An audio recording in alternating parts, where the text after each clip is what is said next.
சின்ன பையன் விளையாடிக்கிட்டு இருக்கிறான் அந்த கடல் அலையில.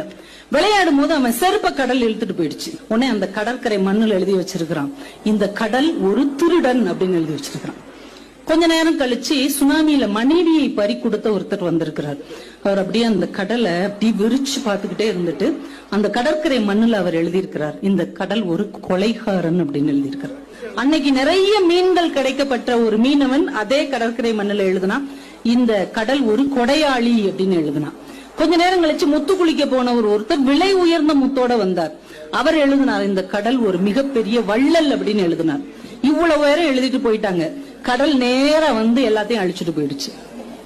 ஏனென்றால் இந்த உலகம் பார்வைகளால் ஆனது. உங்களை பத்தி ஒவ்வொருத்தரும் ஒவ்வொரு அபிப்பிராயத்தை வைத்திருப்பார்கள்.